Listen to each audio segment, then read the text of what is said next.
Well, welcome. How are you? I'm great, thank you. Yeah, Thanks for I'm having glad me. we got some time to chat last night, so that Yes. was fun.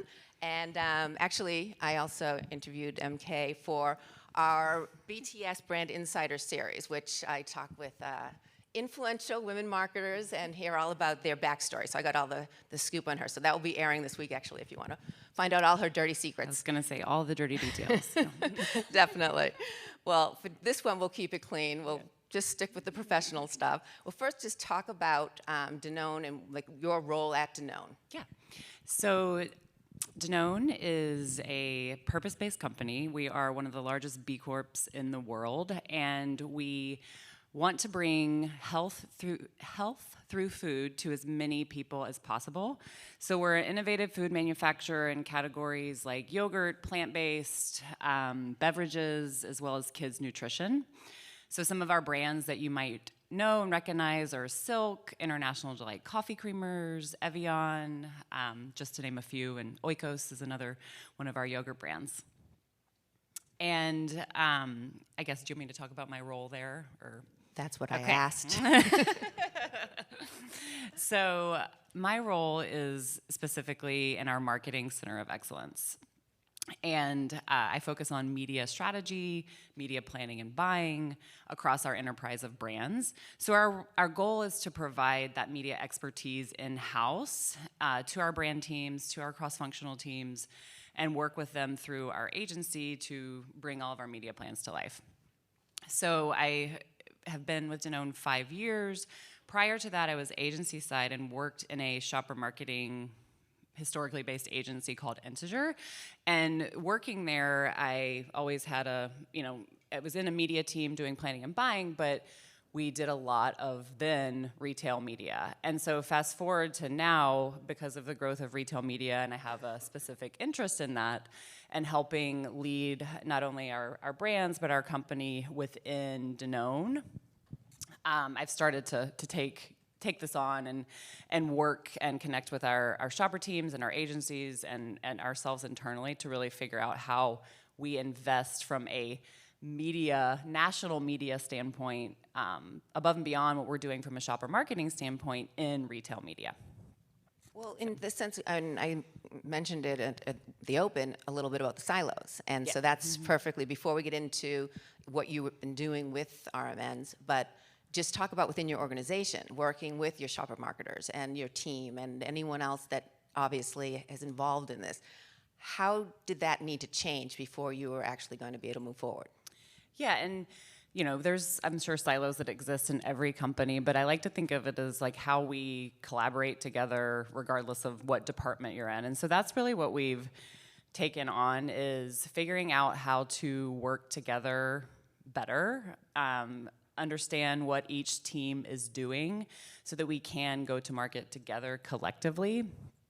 I'd love to ask all of you guys to hear who right now is actually actively dealing with figuring out how to go to market with retail media networks across a large CPG organization. Okay, so you understand. But yeah, it's a journey, and so I have a partner in our shopper marketing org, and we are kind of taking this on together and really figuring out like how we, go on the journey together. And then what's interesting is because of the growth of retail media and it's becoming way more full funnel, right? So historically, the things that my team is planning and buying is the linear TV, the CTV, the social, the audio, all of the more upper funnel channels, if you will. But then, historically, shopper marketing has been more, lower funnel conversion focused, on-site ads, on-site display, search, et cetera. And, had those retailer-specific relationships. And now it becomes more of a media point of view and a media planning and buying. Like, what are those right KPIs? What are those right questions to ask the retailers, now publishers? So the shopper marketing community is wanting more of our media point of view, and we can add value in that way. So. Well, and also, I mean, in the sense of when you're talking different parts of the organization and bringing them all together, because they must have their goal, the shopper marketers, and then you guys have your goals, and they don't always necessarily align. So how were you able to, you're teaching them, yes, so is that enough that you're doing that, or was it still sort of a push-pull kind of situation in trying to get everyone in the same position? Yeah, it's definitely a journey and an active journey. I think we have tried to pull up our planning process a bit further on the brand side to align more of when the shopper team is planning. So that's one step, and then just making those specific connection points across, especially some of our largest brands and largest customers, and our new brand launches and new creative campaigns that we have going on. How do we know what each other are doing? So it doesn't happen perfectly, and in our team there's only 5 of us across 20-something brands. And so you have to make that's why I'm trying to take this on, is a specific effort to figure out how we do connect the dots and have more of our, what we like to call screen to shelf programs running out there in the world through each brand and each retailer program. Well, also there's benefits in the sense that when you're buying a certain amount of advertising, and then the shopper marketers are, and if you're doing it separately, then you're not getting the credit that if you combined the two, I'm sure that would then mean more value for you, yes. For Danone. Yeah, that's one of our key goals to try and crack and look at is, if I'm investing X money with, a publisher, which now retailers are becoming publishers, which I think fundamentally changes the relationship of manufacturer to, not just retailer anymore, but manufacturer to publisher, hence the whole media-specific reason why we're involved and investing more, because we see value in it. But I got off track a little bit. But what we're trying to do, and I think it's going to be, a journey. It's still and difficult. Is we have so many relationships with publishers, right? Just pick any, right? And we have these deals set up either through our agency or direct, and all the specific terms that are outlined there, and then you have obviously retailer relationships and joint business plans, and the publishers now have those relationships with the retailer. So pick a Pinterest or a TikTok or whatever you want. They have those relationships with the retailer. The retailers are utilizing their data on top of that platform. So my point in saying this is like, how can I, from a manufacturer standpoint, get that credit and benefit through not only the retailer-publisher relationship, but also my direct publisher relationship? So it's all working together and not siloed. I think easier said than done, and if anybody here has cracked that code, I would love to know and talk to you. Because I think it's that's my goal, is like, how do I bring more value back to my organization and my brands to put more into my working media and see that growth of our brands and the results. Well, and also, I mean, how do you decide? As I said earlier, it's not one size fits all, and there's certain, and just the range of retail media networks offer so many different things, and who's offering the right data, who's really working with you, now you can even have more creative, more video. So how are you choosing, what are you looking for to make a good partner?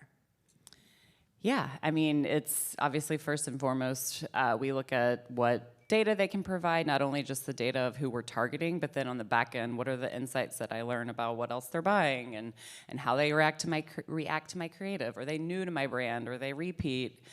What's that lifetime value that I can extract from doing that campaign, with X retailer? So obviously that is where we look first, but then also just partnership is foundation of anything that we're doing, and how we partner together differently in this world and evolve even from a KPI standpoint. So I talked about how the relationship is basically changing, where it's more of a retailers are now publishers, right? And so I, from a media perspective, have a different set of standards and accountability and KPIs that I want to hold them to versus what we maybe historically would had from a manufacturer customer relationship in the past. So we're trying to figure those out too, like beyond ROAS, beyond other base performance media metrics. What are those specific things that we're going to require? Well, and I mean, putting you on the spot, what are they? I mean, are there ones that have been jumping out where that they seem the most valuable? I'd say it's the lifetime value and the new to brand buyers. Those are the ones that we've started looking at, especially like new to brand buyers. If I can go and spend, $1 million with whatever retail media network, and they can show me that I can drive, half of those people that I drove are new to brand buyers, and I can do it in an efficient way, that's really, really valuable to me, to continue doing that work with them. Well, when you're getting the new buyers, that new to brand buyers, then how then do you keep them, like, again, back to the loyalty problem or the issue of you get them in, but then maybe because, okay, you're a little bit more expensive than this other brand, maybe I'm going to go to that. Like, what are you doing then to continue keeping them in the family? Yeah, I'd say it's continued, from my point of view, it's the continued top of mind awareness. So that's like my job, is to drive that top of mind, that brand awareness, and provide that benefit to our consumers, and then partnering with what we're doing from a customer trade standpoint, consumer promotions, anything like that, especially to try and help with some of the value proposition that's going on right now, is just to keep them repeat and coming back. So talk about, I mentioned that you guys have done some testing. So yes. Talk about specific tests and, one, just even getting started with it, and walk us through it. Yep. So we want to be first movers in this space, not just to, continue to spend just to spend, but we want to do it very specifically and for a specific business objective. When we're investing and trying out retail media networks, either it's, yes, a media-specific goal and KPI, or it's a specific product that is only distributed at, say, Kroger. And one campaign where we jumped in pretty heavily with and tried to really figure out this playbook of, could there be a specific business objective where we go all in on just retail media networks for one brand? Is an innovation with our Greek yogurt business for plant-based, for Silk. And so it was, high distribution at one retailer. We jumped in and did a specific retail media effort there, and really just saw double-digit growth in household penetration right away from some of the CTV that we were running with the retailer, as well as more return on sales. It was like, I'd say, over 10% versus when we did not have the retail media going. So I'd say that's a good baseline that we had in terms of, all right, we can take a specific business objective, attack it this way, and then kind of create a playbook after that. We've done also with other retailers more when they're innovating in their space, when they have, they're partnering with TikTok or they're partnering with, premium CTV. We are testing and learning with those specific efforts to prove out the value compared to when we just run TikTok on its own with additional third-party data or native data within those platforms. So talking about that, as you were saying earlier, the retail media networks, and this is, I don't even know if I'm going to say it correctly, but they also then have partnerships with TikTok. Yes. So you're dealing with this kind of three organizational, whatever, 1, 2, 3. And when you're developing your creative, and that's not necessarily, every retail media network doesn't have the same capabilities to develop the same kind of creative. Right. Are you using that same creative for the retail media network? Then do they put it into TikTok, or do you at the same time do the same? I mean, how does that all synchronize? I'd say, based on my learning, each retail media network is a little bit different in terms of what their requirements are. Some of them have to have approved specific vendors creating the creative for you versus you providing it. But I will say that we did do something with Walmart Connect and TikTok. And it was interesting because we, from a creative standpoint, worked through TikTok, through their creative exchange, to then connect back to the folks at Walmart Connect. So it was an interesting case, and this is, I think, part of the challenges with the growth in the space is sometimes, the person that you're talking to at the retail media network doesn't know all the details about how you need to get the campaign structured or off the ground. And since we, do TikTok campaigns all the time and have a creator network that we work with, we were able to connect those dots back to the whole ecosystem. So that's one specific example that's top of mind from a creative standpoint. And you talk Kroger and Walmart, obviously two of the larger RMNs out there. In terms of looking for, because we talk about this is another way for CPG brands to collect data, to get data. Are you getting all the data? Like how transparent what are you finding with the different networks that you've been working with? I mean, I think it's some. I don't think it's fully transparent. I think, you get the data of, you figure out who you want to target and you see the results on that and different, media metrics, different sales metrics. But I'd say each one is a little bit different in what they provide, especially if you're doing a full funnel activation across, multiple upper funnel vendors, I'll say. Like if you're doing CTV and you're doing social and you're doing audio and then you have search, you're not gonna, I haven't seen where I can see all the really, really specific granular details of each of those. So. Well, and talking about that, when you're looking at your media mix, how much is how much are you investing in retail media networks, and do you see that growing? Yeah, I mean, we've invested, incrementally over the past few years, but it's not across every brand. It's from a national media dollar standpoint. Yes, shopper and trade and all of that is different, but from a national, and taking our national media dollars and investing in retail media networks, it's a, I wouldn't be up here talking about it if it wasn't a growth space for us. But right. But in terms of what percentage and whatever you can, in terms of within your media mix, how much is coming? Because you obviously, I'm assuming, take away from others in order, either that or you're increasing your budget. But in terms of what the investment is. Yeah, and we are looking at it more, I think, from the business specific objective, right? Of like, okay, how can I test and learn and do this within brands where it makes sense? And it's been double-digit growth year over year in terms of where we're investing. And I mean, Amazon is obviously one that's huge too that I haven't mentioned, but that's, really the first retail media network in my mind because and I see them more as a publisher versus a retailer right now. But anyway, I'd say it's, double-digit growth over the years, and us really trying to create like this playbook and how do we figure it out and how do we, also like make sure that we can, sustainably invest in this and it's something that's going to work for us and drive growth with our brands and the whole, the total picture, I'd say. Do you see expanding, because you've talked about some of the larger RMNs, but what about some of the smaller ones? Because the new ones are popping up. Do you see that as an opportunity as well? Yes, I mean, depending on, I think Dollar General has one now, and that's actually a channel of, a really huge growth channel for a lot of CPGs.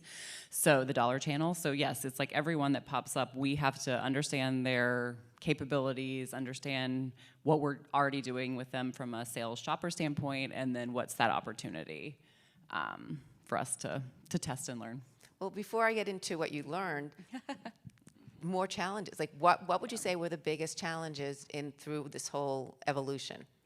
Yeah, I'd say it's just trying to, keep up with, what's going on in the space, what are the offerings, how do you best measure it, how do you, what are those key KPIs that you need to, really focus on and challenge back to the RMNs.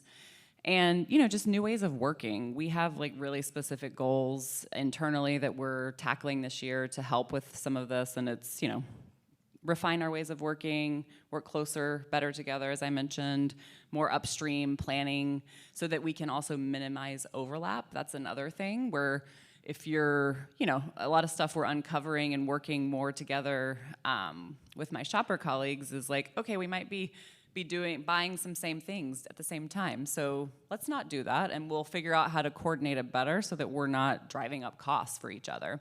So there's simple things like that where we're trying to tackle. And then continue education across our company and really unify the whole process. So Well, and talk about when you're talking with the retail media networks, what is that relationship like? Like, how do you go in? Is it kind of like a job interview where you sort of talk to them first and find out, all right, are you transparent? What data are you going to provide? Like, do those questions need to come up before you even invest $1? Yeah, for sure. So I want to understand their full capabilities, what they, offer, how they're working in conjunction with what we already have going on. So yeah, just, basically like you would any other media-specific evaluation, developing that point of view based on your set of criteria. Got it. And you mentioned measurement. So how are you measuring it? Are you measuring it across the board with the other channels? Or is it strictly, okay, what's happening within the retail media network? It's both. And I'd say, we do, of course, a lot of look back and marketing mix modeling, so it shows up there. But then also I'm looking at within that retailer, what was that, closed loop and what was it able to drive in terms of true sales and driving the business when I had that campaign running. So that's, baseline table stakes when we're doing all of these campaigns and test and learns. And then from there, it's, diving into further like insights that I mentioned and from an audience standpoint and, breaking down like, if we're targeting yogurt buyers or plant-based buyers or, whoever else it is like, what is that audience specific performance and what else are they buying? Are they new to my brand? And what is that value that I can associate with that?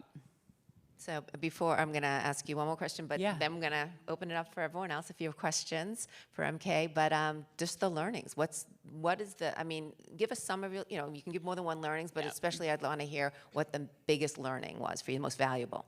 Yeah, I think the most valuable thing is how we have approached it and how I continue to approach it is just, it's okay to, learn and look for opportunities and kind of fail or, invest too much, invest too little, kind of just understand the space and kind of trial and error, honestly, has been one of the biggest learnings and taking that and also, what we learned and educating our marketers, educating, everybody else who works within this space of like, what, how should we evolve on this journey and continue to, test and learn and invest here more versus there. So pretty general, but I'd say that's been, and the biggest hurdle too is like trying to figure out how to do them all together, right?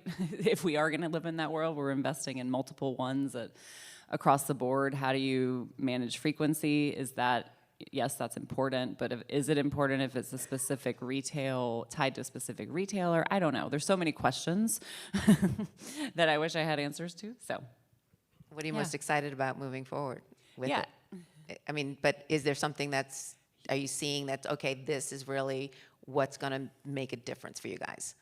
I think just honestly going down this journey, it's exciting to me because it's something new. It's a growth path for a lot of obviously retailers and manufacturers to figure out what's the playbook here, if you will. So that's most exciting to me. There's not like one particular, company or retailer that I'm like, yes, love that, but it's the whole combination of the challenge and the journey and figuring it out. Great. Do we have any questions for MK? I got you one right. Hands, no faces. There's one back here. There was one right here. Go ahead. In the back. Wait, you need to before you actually we'll go here first. Say who you are and where you're from. Hi, I'm April Carlisle. I'm with Spark Foundry, part of Publicis. And my question is, how are you thinking about the retailer data partnerships now they're asking you to engage with, such as Walmart Luminate and Kroger Stratum? And is that sitting within your organization, or are you cross-matrixing with someone in your data and analytics organization? So we just started to play with some of that it's within our organization, but also we partner with our agency Wavemaker to activate a lot of those things. So it's within the realm of what we're testing and learning is like utilizing their data on top of whatever we're buying programmatically, self-serve versus going to them and using managed service. Does that answer your question? Hold on. We need to get that for the live stream. No problem. Go ahead. More of like the Walmart is asking you to invest in Luminate or, directly in terms of data partnerships. So more of that, of how are you thinking about that from a budgeting standpoint? Yeah, I don't have any specifics that I can give on that, just that it's like a piece of the total, journey and investigation that we're doing. Yeah. Hi, my name is Randy Greenberg. I'm from a company called Hypespace. We're a challenge platform. My question is, if you're seeing double-digit growth in what you're spending in the retail media networks, where is that money coming from? Or Lisa had asked the question, are you expanding your budget? The chances are probably not. So where's it coming from? What's coming down? Because you're seeing a better return in the retail media networks versus where the money was originally spent. Yeah, it varies across brand about budgets and on any given year what we're investing where, but I'd say most of it is coming from that channel a la CTV or social. I'll use that as an example, where I'm then reallocating that to buy those channels through the retailer, utilizing the data. Hey, Brian Green with Coegi. Love the new to brand buyer metric. Wondering how you kind of deduplicate data across all of these retail media networks. Is it just a new to the network buyer? Is it really new to your brand? Is it similar to challenges with like running 12 different DSPs or 12 different ad networks where there's a lot of people claiming new customers that maybe actually aren't? Yeah, those are great questions, and I don't have the answers to the specifics, but I'd say the second part that's kind of what I was referencing a little bit in the last kind of comment at the end is like, yeah, it's like how do you manage all these together and like you said, deduplicate. We haven't gotten there, and I think it's just part of the journey. So if you have, let me know. Thanks for sharing, MK. My name's Natalie. I'm based in Denver. I'm with Liquid Death. Yeah. I'm just really curious. So if you were to be given an incremental $100,000, it's the dream as a marketer, right? Where would you put it and why? Oh, that's a great question. And I love that there's all these Denver people here. I don't know if I mentioned that. I was but I'm noticing based that in last Denver. night, Okay. yeah. Okay, yeah. I think she'd buy water. She'd buy all water. But go ahead.